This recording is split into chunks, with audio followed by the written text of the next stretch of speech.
Yes, I have information about color theory on my desktop. If you've ever seen how I dress, that will make a lot of sense. Please send help.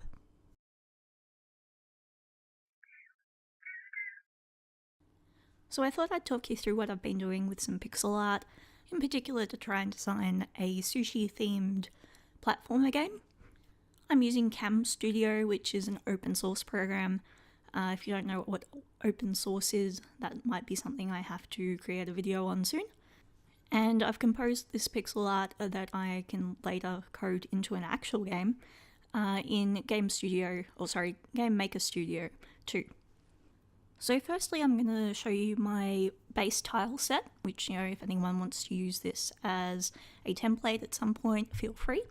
As you can see, mine is 256 times 256 pixels for the entire image here, which is probably double of what most people start out doing. I just wanted a bit more resolution in my images, make sure I could include finer kind of details and things.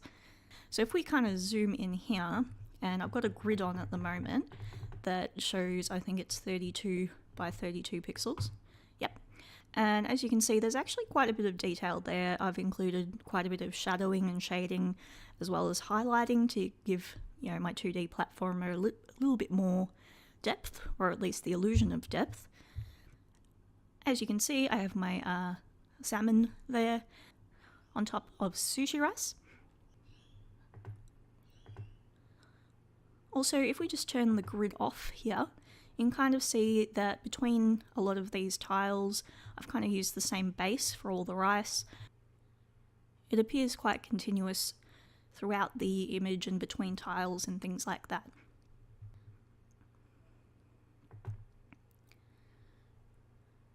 So if I just zoom out now, you can kind of see that I could then use this as building blocks, I suppose, to be able to design a room for my platformer. The next thing I wanted to talk you guys through was how I went about designing my background. So firstly, I had to pre-select a color palette to try and stick to, which was something called analogous. So basically, if you look at a color wheel, there we go, analogous tends to be colors all in a row. So I selected reds, oranges, and yellows. So I tried to design my background with that sort of thing in mind. So trying to stick with the sushi theme, I've gone with chopsticks in the background. The ones at the back and in the middle are actually the same size. I've just kind of staggered their alignment a little bit, as well as changed the colors. And the ones in the absolute foreground of the background are slightly larger, as you can probably see. And again, if we zoom in, I've included things like shadowing. Whoop, come on, down we go. There we go. I've included things like shadowing and highlighting to try and give it that little bit more of an illusion of depth. Even though I selected a darker color, or at least initially, for that red in the background there, the final layer of chopsticks, and desaturated it, which tends to happen to colors as you move them back toward the background, I decided it was a little bit too light, so went with something a bit darker. There we go, and I changed the alignment up a little bit more because of how it looked, within the platform. I mean, when you superimposed some of the platform tiles over the top. And then sticking with the color palette again, added some soy sauce little bottles there, which is a bit of a play on the 3 ducks on the wall kind of aesthetic, and selected a yellow for the overall background. I'll just zoom out that little bit more so you can see the whole thing in one go, and take the grid away there.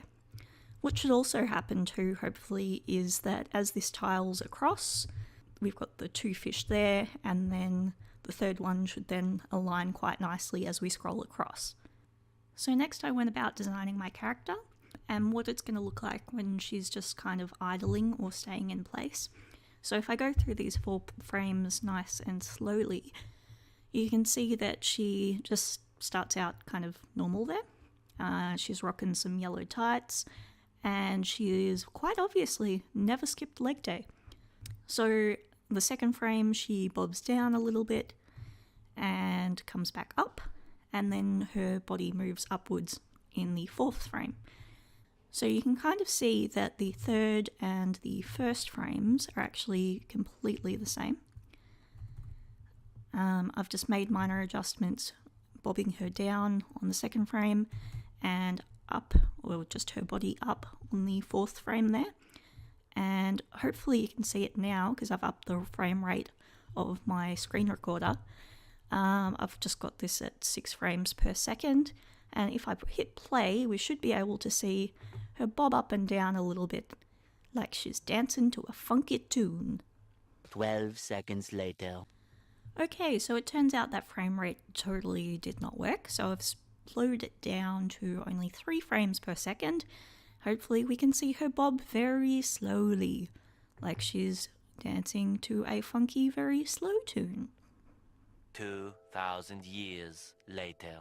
Okay, so that didn't work either. I'm not really good at this yet, which is okay. Hopefully I'll have it figured out by the next time I record a video like this. But you'll just have to kind of believe me for now that she bobs up and down. Yeah.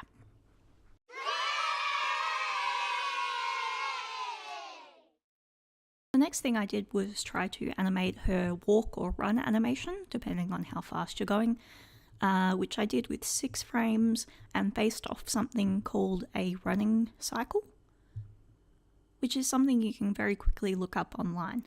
So just by googling running cycle, you can quickly find templates kind of like this that you can use to guide your drawing as you go. So initially she's swinging her right arm forward and her right leg is going back. In the next frame, she is bringing her right leg forward slightly and swinging her right arm back. This frame looks kind of wonky, but in the scheme of things it looks kind of okay. And it kind of looks like she's skipping a little bit and having a bit of fun. So I figured that's okay. Never miss leg day. The next frame, her right leg is forward. And then she's kind of coming back to the center again. And then she's bringing her left leg up forward. And, well, we can try and use the animation again. So, let's make it 1 frame per second. Surely the camera has got to pick that up. Go! Oh, I'm on the last frame, so that, okay, yep. So she's going very slowly, but hopefully you can see that that would work for a walk/run animation. She's also doing a funky back and forth head bubble, so she's got a bit of a vibe going. And she also moves her head up and down a little bit, as would happen when you were naturally running. Or walking, even. So much later that the old narrator got tired of waiting and they had to hire a new one. So it turns out that frame rate only got about every second frame, but taking you through very slowly. 1, 2, 3, 4, 5, 6. Believe it or not, she just ran. Yeah. Sure, Jan.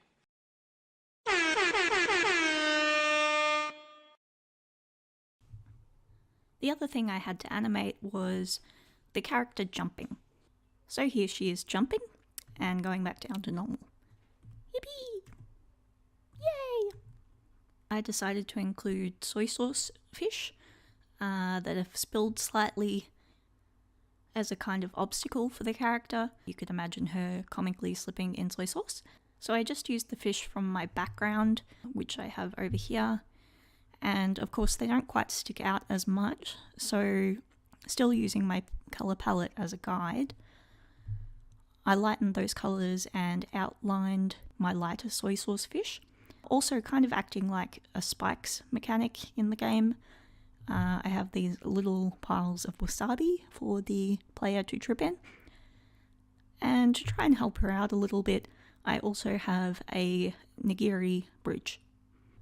So I thought it could be fun to, instead of have coins for the player to collect, have nori hand rolls.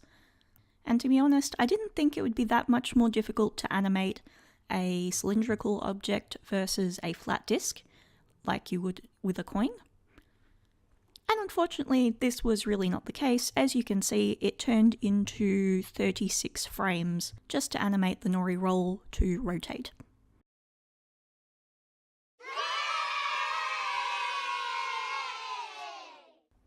You're welcome.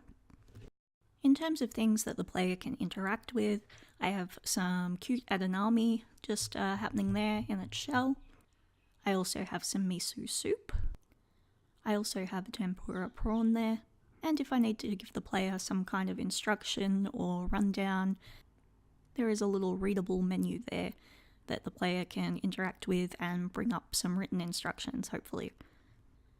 Any good platformer also needs enemies, so not overly creative, but the ones I've come up with so far is this little angry looking blob of ginger, and it's animated to kind of bob up and down as it moves across.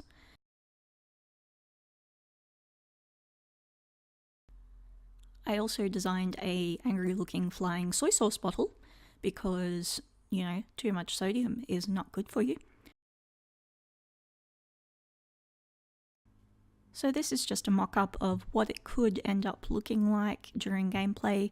It's quite zoomed out, so you can't see things in too much detail. That's just with the grid on versus grid off. And hopefully I can have some success with this and post an update video soon. Thank you for tuning in. Until next time, stay awesome.